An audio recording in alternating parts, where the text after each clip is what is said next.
So other than stockpiling things, what do I want to talk about? I suppose this isn't related to, well, I guess it is related to the project I want to try and do. If I can kick my own butt and start getting started again. It really very feels much like I have, first of all, like I don't have a good grasp of the English language. Let's start that sentence again from the beginning.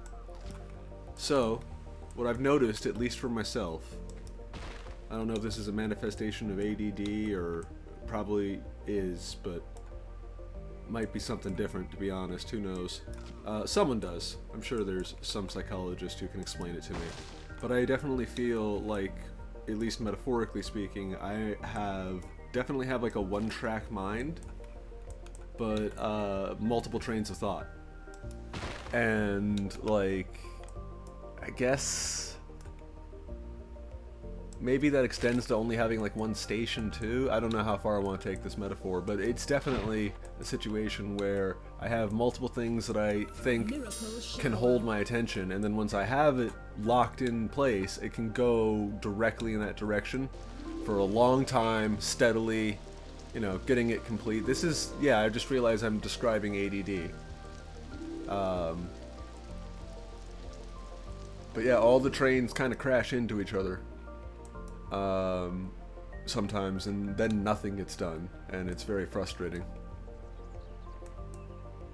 Haven't really come up with a solution for that. I went through a plethora of ADD medications. I found nothing that really worked for me, which I know is not like the reason why you should give up. I just it's a lot of brain chemicals. I always feel nervous messing with that, especially since what I did go through, at least in high school, was largely ineffective for my personal... I'm taking this one in here. My personal ability to get things done and have productivity was not positively affected by the battery of medications that I went through in high school. Are you feeding them all the sheep? I want to have some sheep left.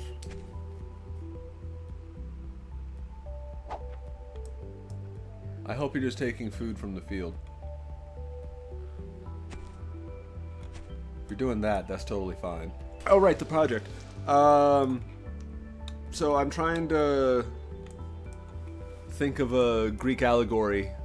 I'm trying to think of a modern allegory for Greek myths. Allegory is probably not the right term. A reimagining. So I'm doing a little bit of research on it, and I got to Orion, who I always thought was kind of cool because all I remembered from my childhood was Orion's a hunter, and he, you know, was like one of the best hunters ever, and then he got killed by a scorpion, and the gods liked him so much they put up his form into the sky, and that's why the Belt of Orion is one of the most easily recognizable constellations that you can ever see, and every once in a while, depending on what hemisphere you're in, you can see the other constellation, which is a giant scorpion, and that's the representation of the thing that killed him. Which, honestly, if they're... So becoming a constellation seems to be like either a high honor or a retirement for deities. I'm not sure which.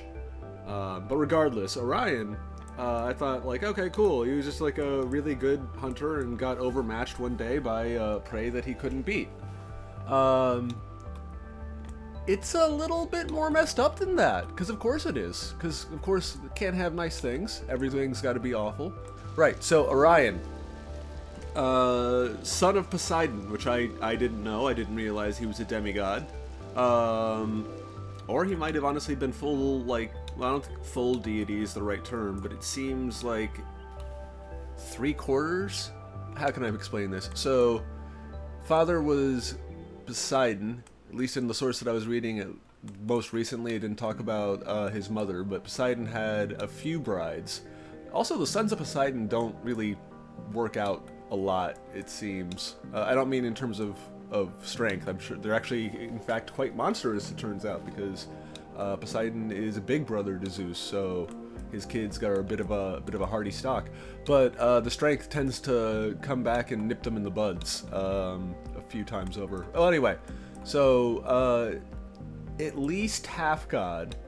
Maybe he was born from, like, one of Poseidon's wives. I don't know if it was the main one, because Poseidon also had multiple wives like Zeus. But apparently I guess the main wife, the Poseidon's equivalent to Hera, just didn't mind,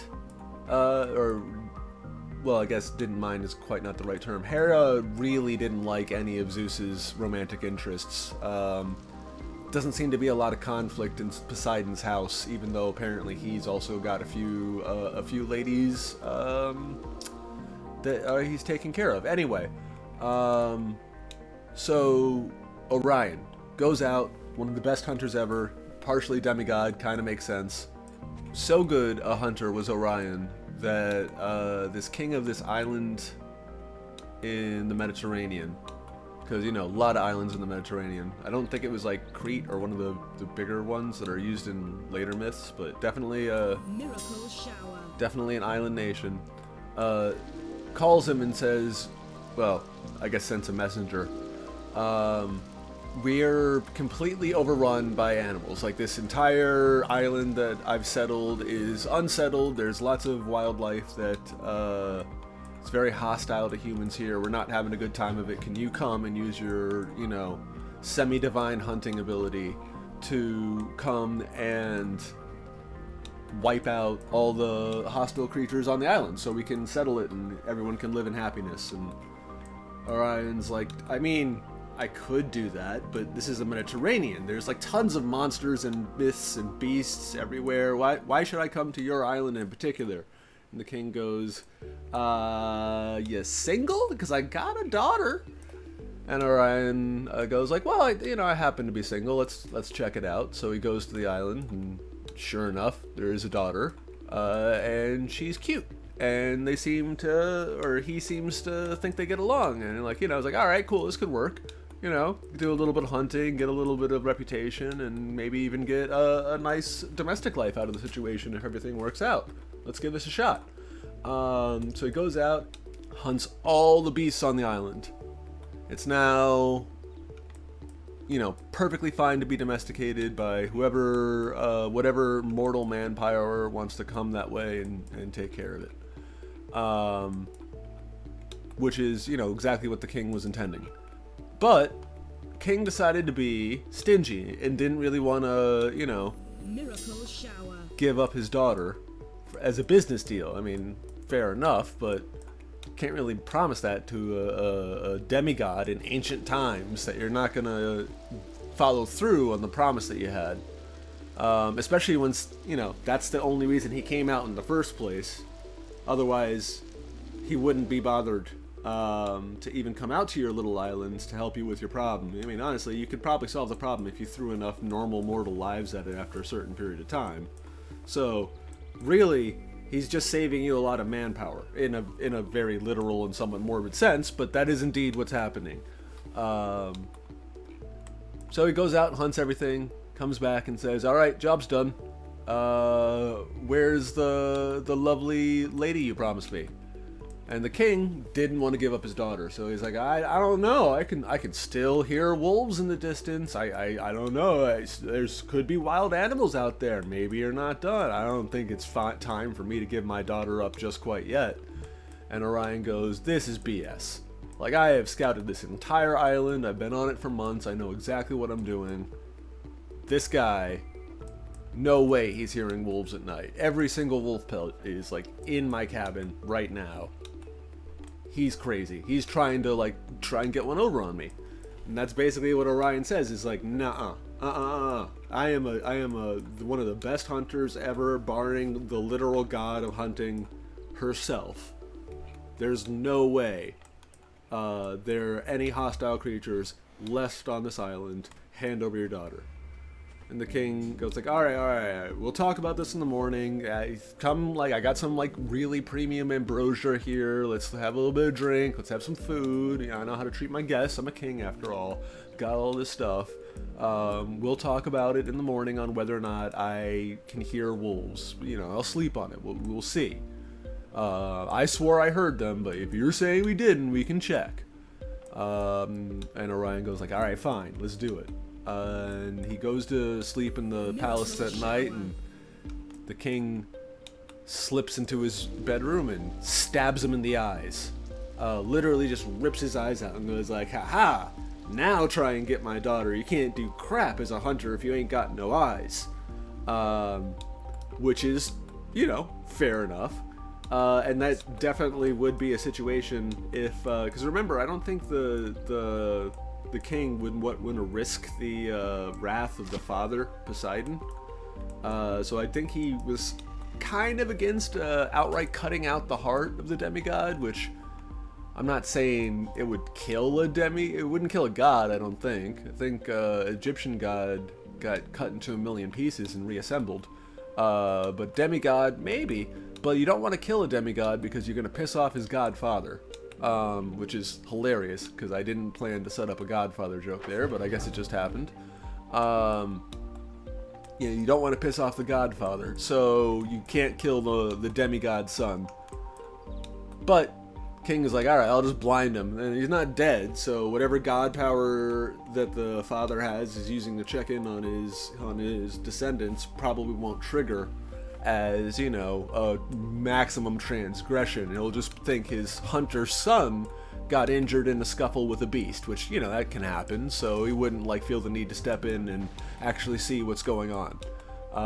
So the king took a gamble there, and it seems to have worked, because Poseidon didn't notice, and Orion was now blind.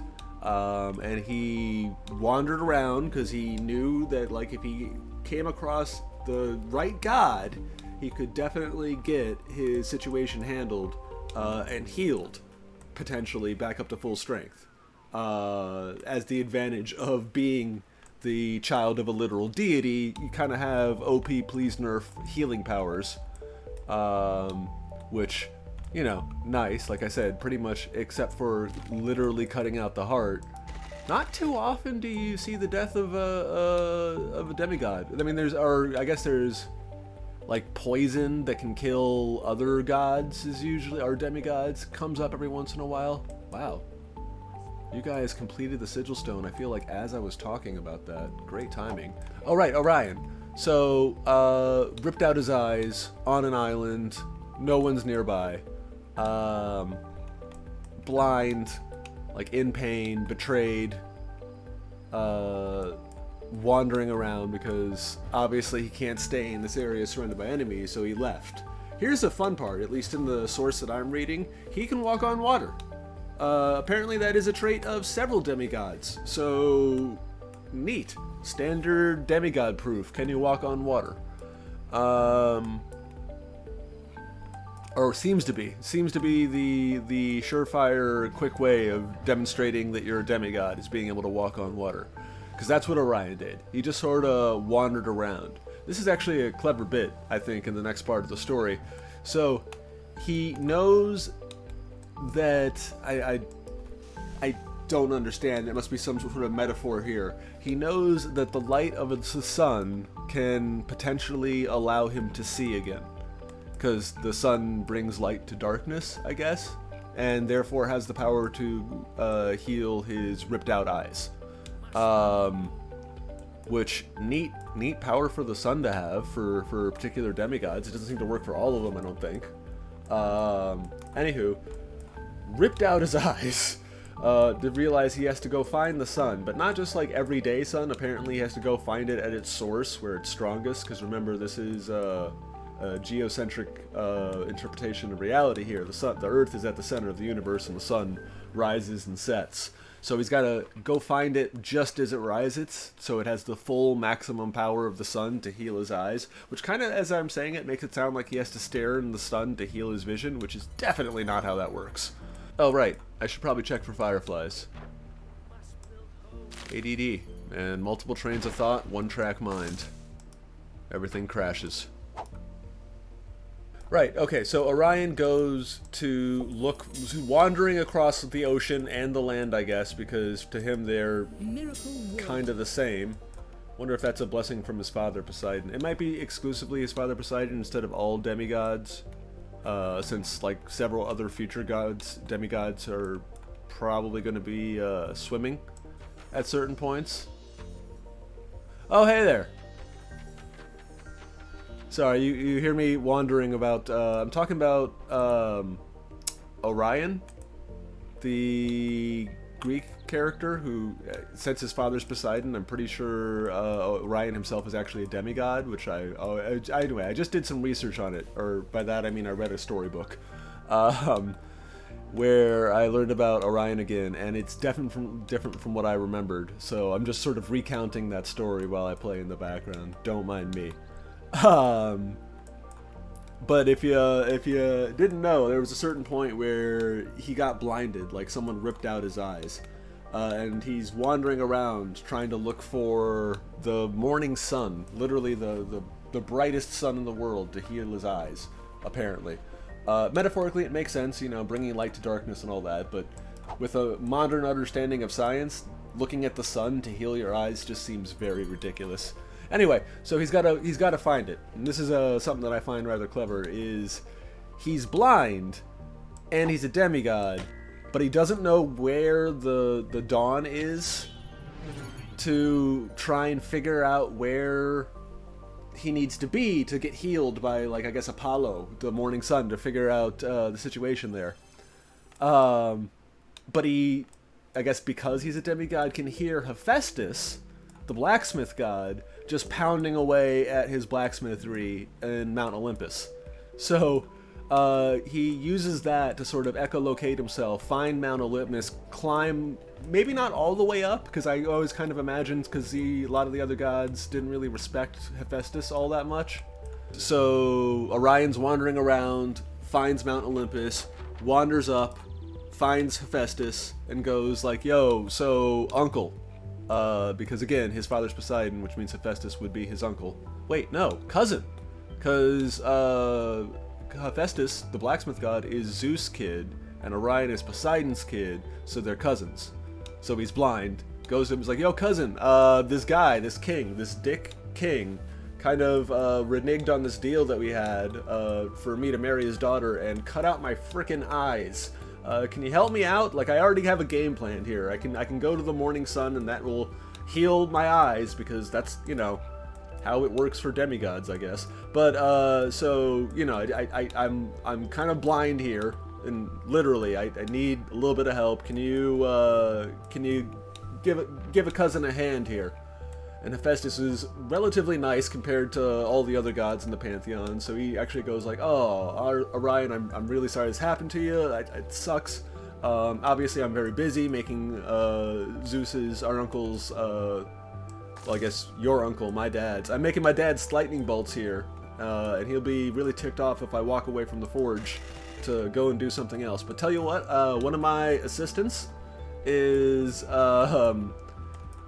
Cyclops here, and I know it's sort of you know, sad that between two people you only have one eye, not even a full set of two, but one eye is better than none. He'll help you out. It's not that hard to find the sun in the morning. You just kind of find the direction where it's rising and walk towards it, and he'll help you out. So that's basically what happens, is Hephaestus gives Orion, one of his assistants, apparently a Cyclops boy specifically, not one of the full-grown big old Cyclopses that are assisting him in the blacksmith forges, but like a small Cyclops child. I don't know why it's so hard for me to picture a Cyclops child. Every depiction, even in my own brain, they're like full-on big old ogres with like one eye, and I don't know. They had to be a child at some point, right? Well, I guess not the original. The original, well, no, they got birthed from Gaia. So yeah, they had to be children at some points. Anyway, the Cyclops child and Orion walk to the morning sun. He stares at it, his eyes regrow. Which, you know, again, don't do this at home, kids. His eyes regrow. And I guess God, I hope he brings the Cyclops boy back home. But at that point, he's on the warpath. He's like, okay, this guy who cut out my eyes, and I don't even care about the daughter anymore. To hell with the marriage. I just want to find this king. I'm going to find this king. I'm going to rip him apart. Hey, Whiskey. You might like this. I'm talking about Orion, you know, the constellation. Yeah, so after I kind of got into the story, I don't want to backtrack too hard, but basically Orion was promised a hand in marriage, a princess, for, you know, helping. He was one of the greatest hunters ever. Well, I guess for a demigod, because there's an actual god of hunters who I'll get to later. Because she actually does play a part in his actual story, and it's really messed up too. Of course it is, because Greek gods are monsters, kinda, but fun too. The promised the princess to hand in marriage. When he finished the job of hunting all the dangerous monsters, the king was like, "Nuh-uh, I don't want to." And Orion's like, "Okay, I'm just gonna freaking take her then, because I don't, you know, you don't get to back out on a promise." And the king's like, "Whoa, whoa, whoa, I swear. No, it's because I hear the wolves at night. I swear." And then ripped out his eyes. I mean, he didn't do quite that well. He drugged him a little bit first, but basically the king just ripped out his eyes. And apparently the only thing that could heal them was staring at the sun. So, got a Cyclops guide boy. So one eye leading these two people on this quest. Gets his eyes healed and turns around and goes like, "All right, I'm gonna get this king." Goes all the way back to the island where the kingdom was, and poof, no one's there anymore. Gone. Ran. They saw his shadow coming on the horizon. Oh yeah, Orion's, like the constellation guy, the second greatest hunter in existence, gets sort of, you know, a little too drunk at a party because he was being flattered, and they ripped out his eyes. But he got him back. He's got his eyes healed. He didn't stay blind forever, although he got his eyes healed by staring directly into the sun, which is, again, I get the metaphor of light in the darkness and all that, but that's not how that works. Anyway, so the king saw, like, because he just got his eyes healed by the sun, he was backlit. He was completely backlit by the sun. So his shadow cast over the entire world after he got it, and the king's like, "Uh-oh, I know what that shadow's about. It's for me." So he hightailed it out of there. And honestly, Orion didn't really care. And this is actually kind of like the more tragic part of his story, which is weird because you'd think the tragic part of his story is getting his eyes ripped out. But no. So he was, as I keep trying to clarify, the second best hunter at the time, because the first best hunter at the time is Artemis, the literal god of hunting. You know, I mean, Orion's like a demigod, son of Poseidon and all that, but he's not like full-fledged or something. I don't specifically know what the criteria is, but definitely Artemis more powerful in the divinity scale than he was. So not trying to mess with that. Every time he hunts something, and everyone goes like, "Wow, you're the best hunter ever." He's like, "No, no, no. Artemis is the best hunter ever. I'm just really, really good." And this worked. And, you know, Artemis, not one for, you know, flattery, not one against flattery, not one for flattery. I gotta use my words more correctly. Artemis, fully capable of being flattered, like this. Because, you know, not only did this guy remember who the most powerful hunting god is without being told, but also, she had a buddy. She had a hunting buddy who was almost as good as she was, but now, you know, she can relate to him and go out and hunting. And this is important for a couple reasons. The first is, you might consider this to be my personal interpretation, but the reason why this is particularly important is because I'm fairly certain that Artemis, the hunting goddess, was the first lesbian in fictional history. And hear me out, okay. I base that purely on, like, the origin of when Greek myths came in, and also, alright, so there are very fun things about Artemis that when you take into full consideration, kind of point in this direction. The first is she very much insisted that her father Zeus never let her get married. She's like, "I don't want to marry anyone. No dude, we're not doing that. I cannot be Bartha." Just refuses to marry anyone. And like, okay, yeah, fair enough. Maybe she just never really found someone. That doesn't inherently point to her being, you know, of a certain persuasion. The second request that she made to her dad Zeus is, "Oh, by the way, can I have, like, I don't know, something like 40 or 50 female attendants that are gonna follow me everywhere. Just only chicks. That would be preferable. And Zeus is like, all right, done. And so yeah, she was attended to only females, to the point where there's a different a different myth where one guy, a hunter, a different guy, wandering in the woods, happened to accidentally come across her bathing. And, you know, just for a second, caught a glimpse of her, and she turned him into an animal and made his hunting dogs eat him alive. It's really, you know, morbid, which, kinda like, I don't know if that's overkill. He definitely wasn't, like, setting out to spy on her. At least not from any indication from the story I was reading. But yeah, just like no, I'm not even gonna kill you. I have a magical bow and arrow that can literally put you out of your misery instantaneously. Like, I'm the god of hunting. That is one of the things I have in my arsenal. But no, I'm going to turn you into a beast, which are your animals, the ones that you've bonded to, your hunting dogs, you know, hunters of that era, and hunting dogs, they're very important partners. I mean, you helped each other out and bonded and, you know, made sure to share burden, and for the human, it was someone they could trust, and for the animal, it was also someone they can trust, plus bonus food particles. It's a big deal to, like, have your hunting dogs turn on you and eat you alive. So yeah, Artemis, not too fond of the male persuasion, but liked Orion, because, you know, the guy really had no problem continuing to give her praise, didn't really have any Hody situation, and like I said, so Orion's the son of Poseidon, and Artemis is the son of Zeus, so they are cousins, so probably no sexual tension there either. I say probably because cousins is not necessarily a game breaker for ancient mythology, but let's assume that there was at least some resistance to that because of the inherent relation. Anyway, they were good buddies. The problem for Orion, anyway, is that up until this point, Artemis had only ever had... oh, by the way, it's kind of important that I keep mentioning that Orion is the son of Poseidon, and he seems to be good friends with Artemis, which is... Okay, another side quest. Two different sons of Poseidon.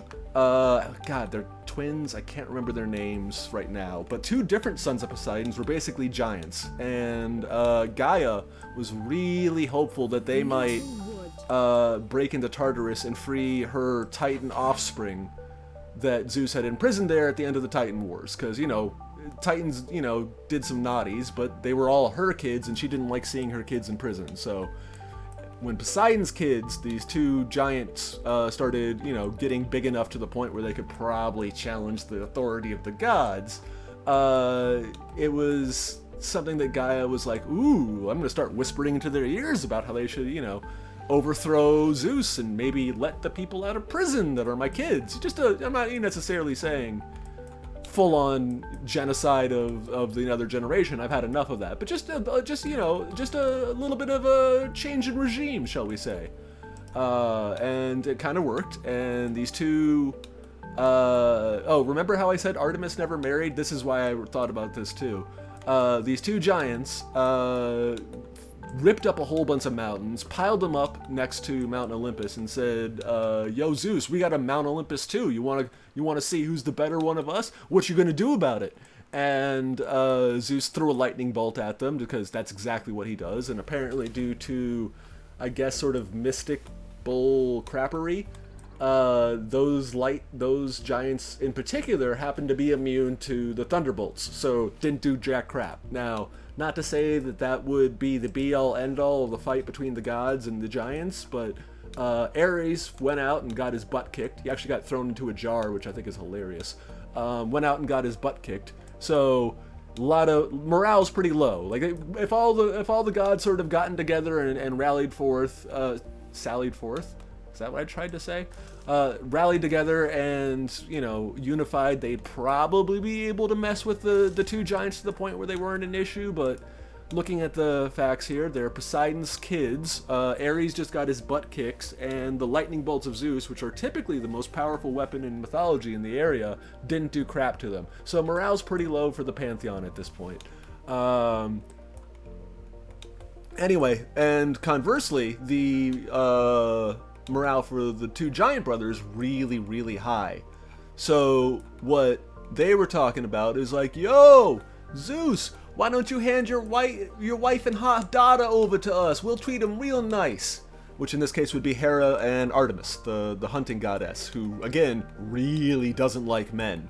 But very clever. I think it was Apollo? Maybe Athena? I can't remember, but one of the gods who are known for their cleverness suggested, like, okay, so we can't really do crap against them right now. It's not great for us. We don't have really power against them, but they're both really strong, and there's two of them. How about we make them fight each other? So Artemis is like, oh, are you kidding? Make these two guys who really think they're gonna get my hand in marriage fight each other? I'm in. Let's do this. So she basically says yes to one of them and invites him to an island to celebrate, which kind of led to the one who proposed to Hera to be a little bit pissed off because, you know, that the one of them said yes and the other one didn't say yes, and it's like, what? We're twins. Why did my brother get a yes? He's not prettier than I am. What the hell? Excuse me. Do I have another burp coming? Oh God. Nope, we're good. Anyway, they get to the island because even though he's a little bit jealous of his brother, he's not so bad of a brother that he won't help celebrate the marriage that apparently is happening. They get to the island and Artemis shapeshifts because, again, gods seem to have that power. Just all of them, apparently. Shapeshifts into, I think it's a white stag or something, and darts between them at like high speed to the point where they get a little like confused and end up stabbing each other instead of actually stabbing the deer, which was Artemis. And so they kind of end up killing each other. I don't remember if they end up being mortally wounded, but the point is they're no longer a threat and like really messed up. So that is the one time that Artemis said yes to someone in a marriage proposal, and she literally led to their either death or serious disfigurement. So again, Artemis does not like dudes. But also means that Orion is kind of okay with hanging out with Artemis, even though she kind of led to the death of his two brothers, or half-brothers. Again, lots of wives, so maybe not directly his siblings, but anyway, it's kind of a big deal that Artemis had a friend, and that friend was Orion. But the only person who wasn't really happy about this arrangement was actually Apollo, because up until this point in Artemis's life, the only other male that she had any kind of camaraderie was her twin brother Apollo, and he did not like that he wasn't the one and only anymore. For some reason, like, obviously he still was number one, because she doesn't like men, and as good as Orion is, he's only a demigod, whereas Apollo is full-on capital G god, at least as far as the Greek pantheon's concerned. So, not really equals, but still pretty close. Anyway, really pissed off that his sister has this new hunting buddy, and, you know, he probably was aware of his sister's proclivities. I mean, they were close. And he's like, oh, I thought that I was going to have my sister all to myself forever. I can't remember if he was the little brother or the older brother. I was going to try and make that reference, but they were twins, and I can't remember which one happened first. But no one's going to bond with my sister. I'm going to be the most important man in her life because she's not interested in a man, and that sort of leaves me as the only option. Just very petty. So he's the one who actually ended up tricking... I don't know if he tricked Artemis to go on a hunt or just sort of waited until she was away from the area of the world where her and Orion were hunting. But second she was out of the range of being able to help her hunting buddy, he sent the giant scorpion, which ended up killing Orion. So Orion, one of the greatest hunters ever, and honestly, from the sounds of the mythology, a relatively chill dude, because he didn't hunt that guy who betrayed him and cut out his eyes to the end of the world. He just went back to the place, they dipped out, and he's like, alright, screw it. Call this one a loss. Which, you know, for demigods, that's huge. That is a huge concession. Usually they're like cursing people for generations, and like your grandkids will still be suffering from this slight. You know, full on no quarter given. Hold on, I'm waiting for this to rotate. Boop. But yeah, so Orion all around pretty chill dude. Miracle Wood. And then as his hunting buddy, who, again, near as I can tell, there was no romantic interest, was away, the dickhead brother jumped him with, like... See, the mythology says a giant scorpion, but here's what I think. Well, here, let's finish the story as I read it. So, sends the giant scorpion on him, fights a giant scorpion, doing pretty good, but getting overwhelmed, does okay, gets stabbed in the foot, dies of being poisoned.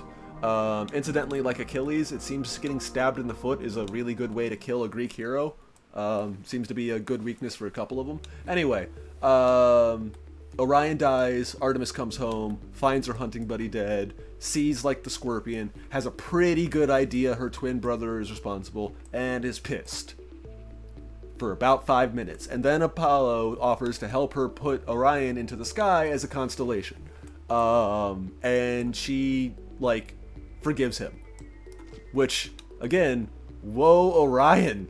Like, not even a full mourning situation for the person who killed you. Like, it's just, sad. Like, there's normally, like, you know, he was like, oh, you killed my hunting buddy, you get to, you know, suffer for all eternity. Aw, sis, I only did it because I loved you and I was jealous. Oh, you. It's just so bad. I feel so bad for Orion. Oh, and then, you know, even though he offered to help his sister, by putting Orion up into the sky and making him a constellation as, like, a sort of a, like, I'm sorry, here, let me make it up to you gesture. He then put the scorpion in the sky too, to chase him. Just like, oh, by the way, here's the reminder of the thing I used to kill you. Have fun. So, just, yeah, woe is Orion. I feel so bad for Orion. But yeah, so what I was talking about earlier is, like, my interpretation. So, let's assume that all these people actually existed in history. People. And I mean that. And eventually their stories were told and retold in such aggrandizement they eventually were elevated to the point of gods. That means the two stories, the two side quests, I guess the first side quest and the one main cliffhanger here of the stories I told about Orion, where first Artemis turns the hunter into a deer. So I don't think that she actually, like, assuming that she was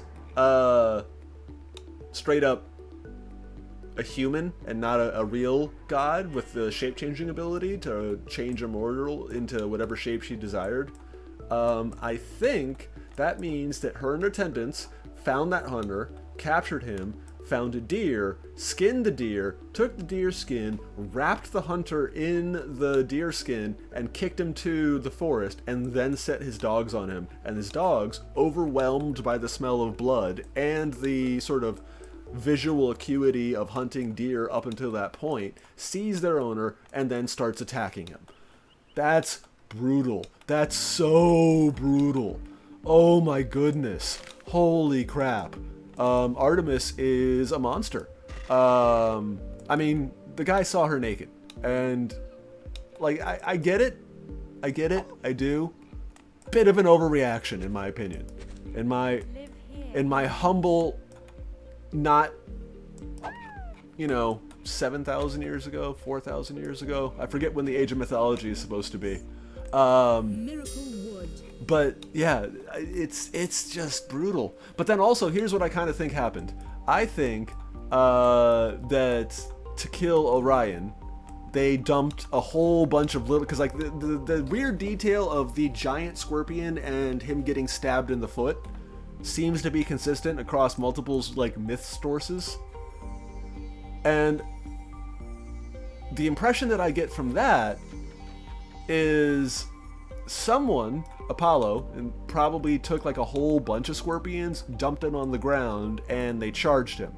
And he probably put up a good fight. He fought with a club, so he probably smashed a whole bunch of them, but, like, probably hundreds of scorpions were being dumped on him or were ambushed on him. So he had to, oh dude, Artemis would have killed me a long time ago. I'm a dude and I talked about her. Just straight up, that's all it would have taken.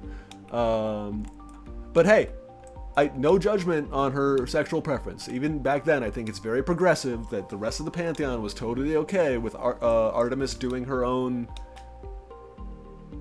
attendance. Anyway, but yeah, so hundreds of scorpions dump down, and he's like smashing at them and stomping on them, and you know, gets stabbed a few times and finally dies from being overwhelmed by poison.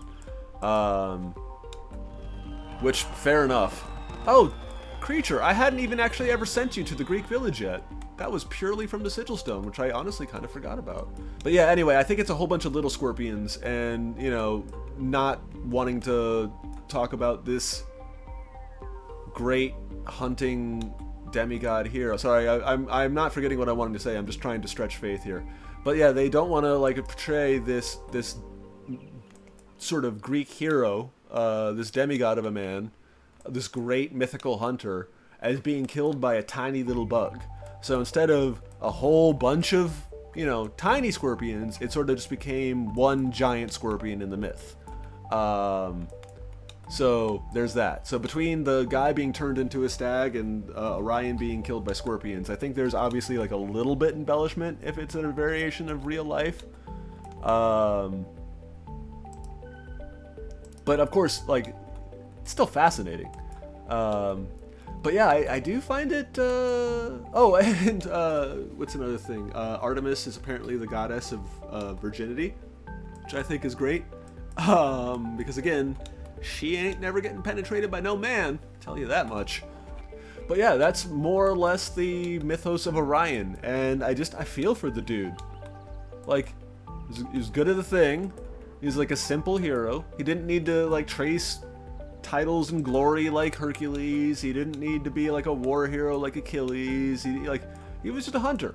All he wanted to do is go out and hunt some animals and, you know, maybe hang out with his lesbian cousin? Yeah, like his lesbian cousin, no pressure. Because you gotta, like, the last time he tried to find a wife, he got his eyes cut out, so, you know, he's got no desire to be in the game right now. He just wants to chill out and hang out. And Apollo, threatened by a threat that wasn't even a threat, just killed him. Just completely ended his existence. Sad. So sad. Feel like he kind of deserved better. Then again, he didn't completely get messed over like Oedipus. So, there is that. I always thought, also when I was a kid, I thought, because, you know, even not having read the Greek myths, I was aware of the story of Oedipus. Like, I'd heard about Oedipus complex. I've heard, like, I don't know if cartoons in the 90s were edgier or something like that, but I definitely remember hearing about Oedipus complex from, like, a children's show, relatively.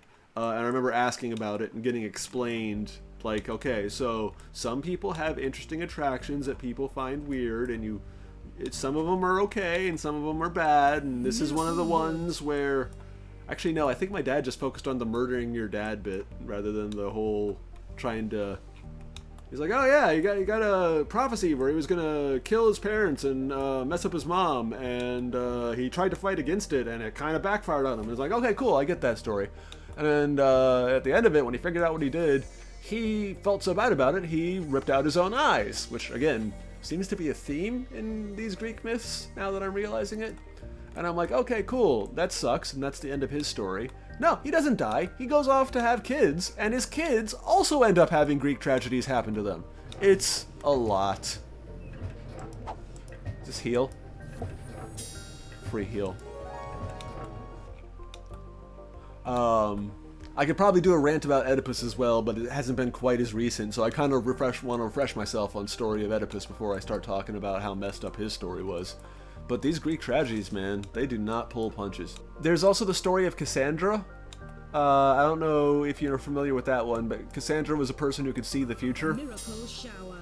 So she would tell people about the bad things that were going to happen, and they wouldn't believe her. So the bad things would happen, and then they would think she was the cause of the bad things. And I think it eventually led to her unfortunate end as well. But not only is prophecy bad, but it doesn't work out for anyone. Meteor shower. There's actually like so this is less prophecy, but more time travel, which is kind of how I think about it, because, alright. Okay, I can talk about different types of time travel here, but let's assume there's a type of time travel where you can only send your consciousness back to your younger self. Alright, that is the only type of, like, you don't get a second body, you don't have to go find Sarah Connor, you just suddenly have all the information of your future self as a child. That's kind of like prophecy, right? You kind of have a vision of the future. So that's a time travel. That's a time travel thing. All right. From my perspective, there's two different types of time travel. There's you know, there's variations of this and situations that obviously I'm not an astrophysicist. I'm not even sure what branch of science would specifically tackle time travel, but I feel like the people who measure tachyons would probably no, tachyon's Star Trek, isn't it? The people who measure particles in like fractions of a second probably would care about time travel. But anyway, two different types of time travel that, as far as I'm concerned, are kind of explainable.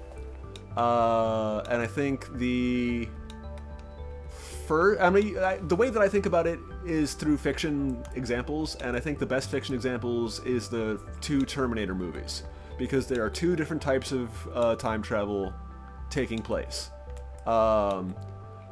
In the first movie, the guy from the future, I want to call him Tyler, I honestly can't remember his name right now, the guy from the future comes back in time, finds Sarah Connor, they do the nasty, John Connor is conceived, John Connor is born, John Connor frees the future from the robots, finds his Kyle Reese, I think the name was the dad, finds Kyle,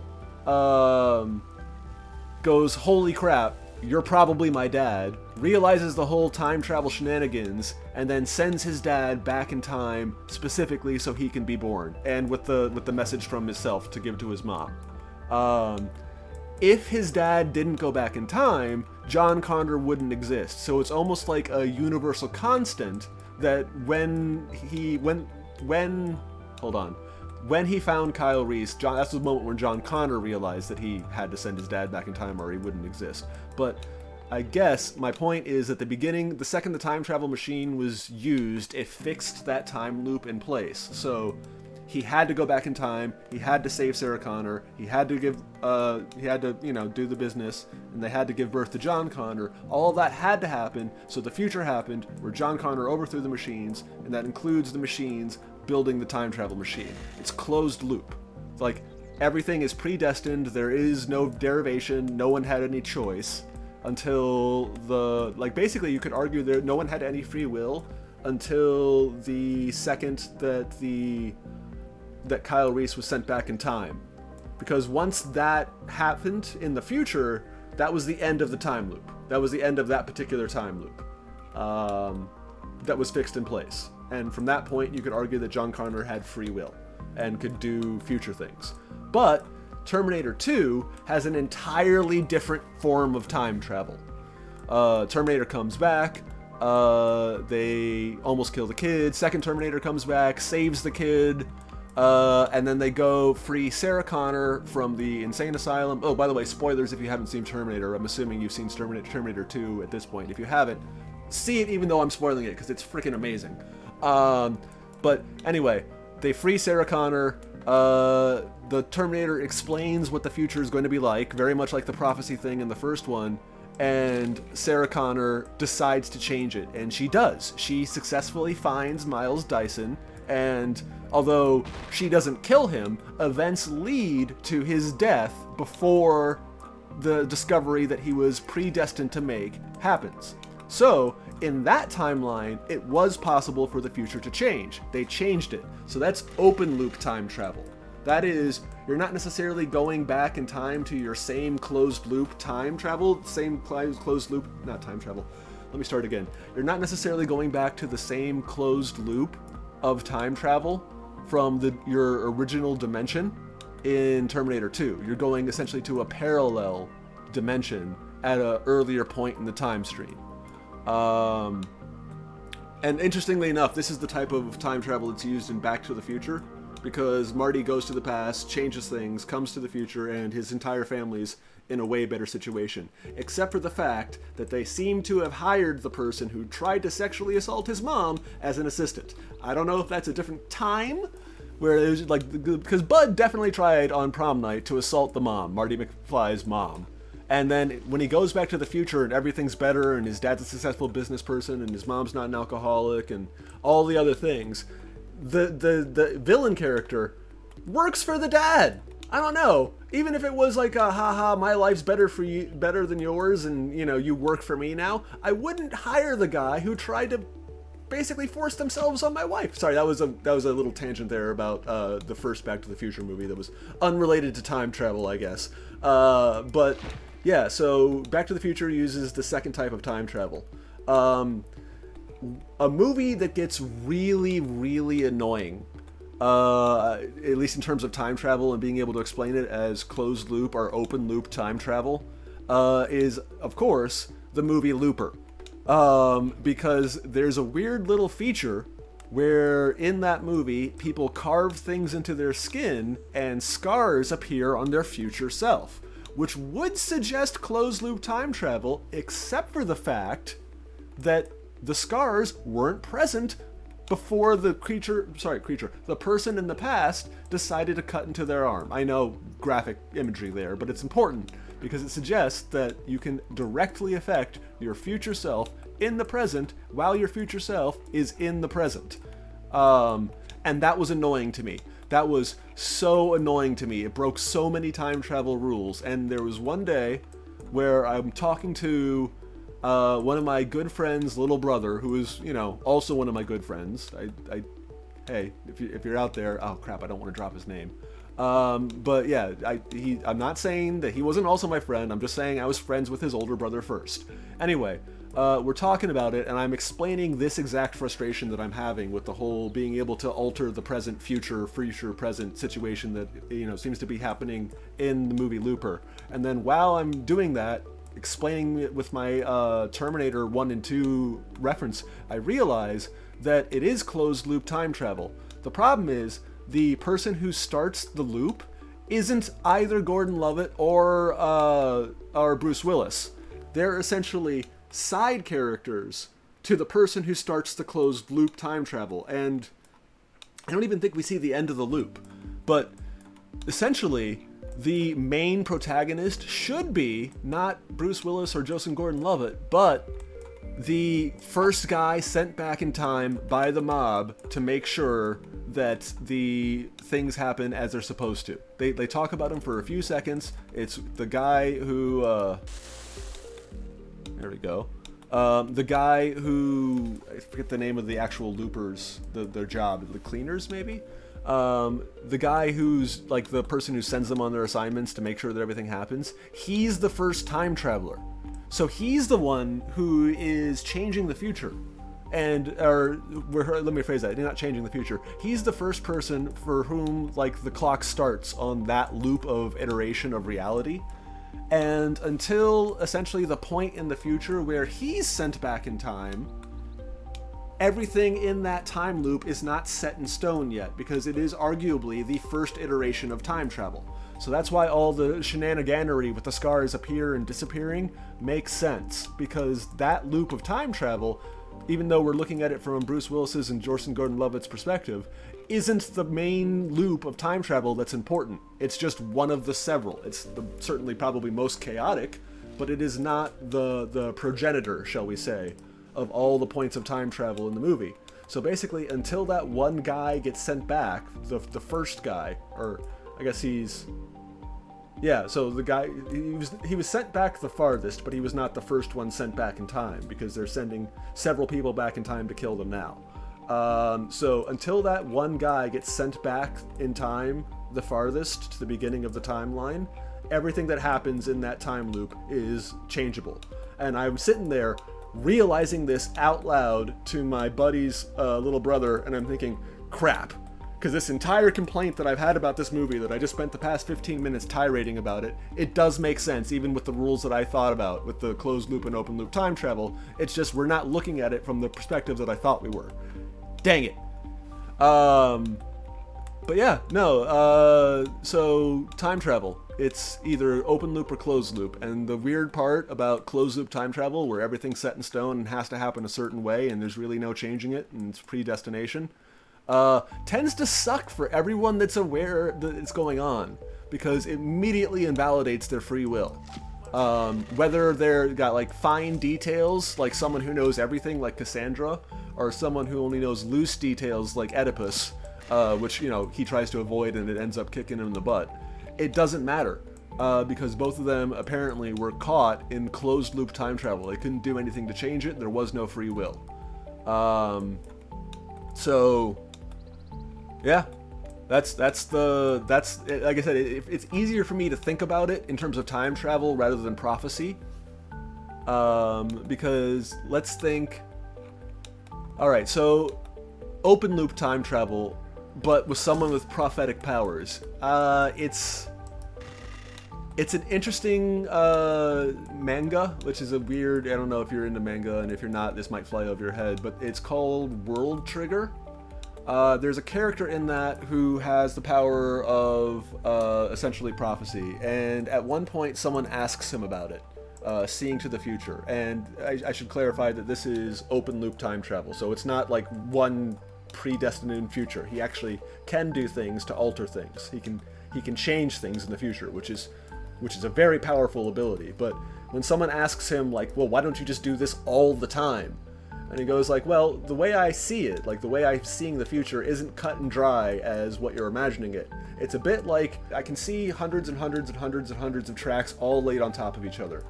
And everyone I meet is a person with free will who is trying to, like, blow, like, okay, I gotta start from the beginning, I'm sorry. I don't have it out in front of me, and he did it very quick, but there was a lot of context and a visual aid, so I'm trying to do this without the visual aid.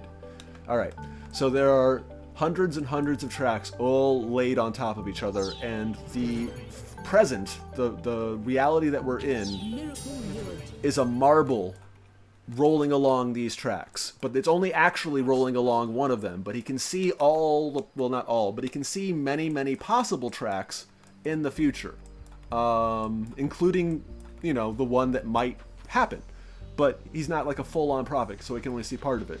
And everyone that he meets, and the more he gets to know them, the more he can see them blowing essentially on the marble on the track, trying to force the future in the way that they want things to go. So everyone still has free will. Some people are more effective at blowing the present fate than others, and he can only see the people blowing that he's met, and only to the degree that he's met them.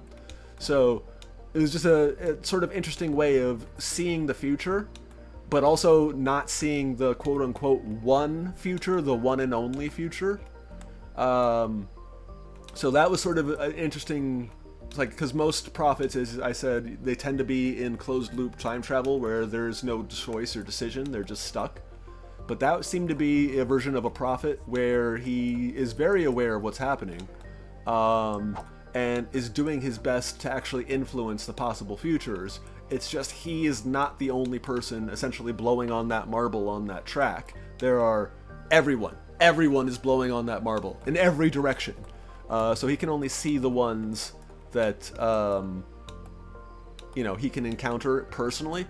And of course, because this is a manga, he encounters people who are incredibly powerful or incredibly influential, or obviously these are the types of people who have the actual power to affect the future. He's not like, God, what do I want to say here that doesn't sound insulting?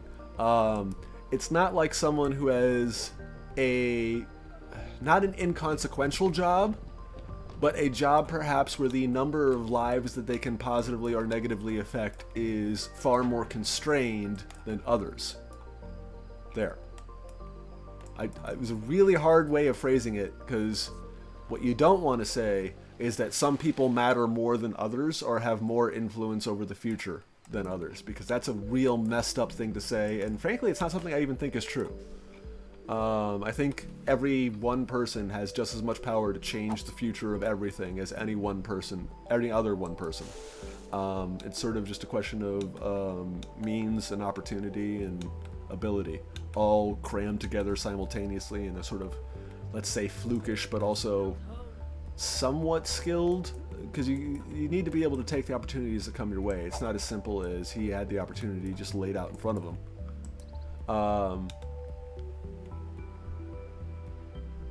Anyway, prophecy and time travel, I think, are linked, and it's for some reason way easier to talk about time travel than it is prophecy. I think it's because time travel sort of gives you the impression that you might be able to do something, when with the closed loop, you really can't do anything. At least not in the way that I'm conceptualizing it. You're kind of at the mercy of how things play out. Here I am talking about time travel and prophecies in the future and not actually getting stuff done. But honestly, I could have foretold that. But I don't actually have a drum roll sound effect. I should get one.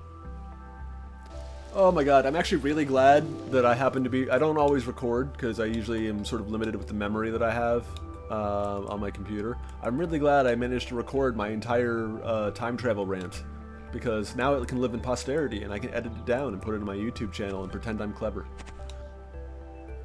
But yes, the Terminator 1 and Terminator 2, like of all the movies, and Primer is really good one for closed-loop time travel, but it gives me a headache because it's closed-loop time travel with like 8 or 9 iterations of people going through the same time loop at the same time.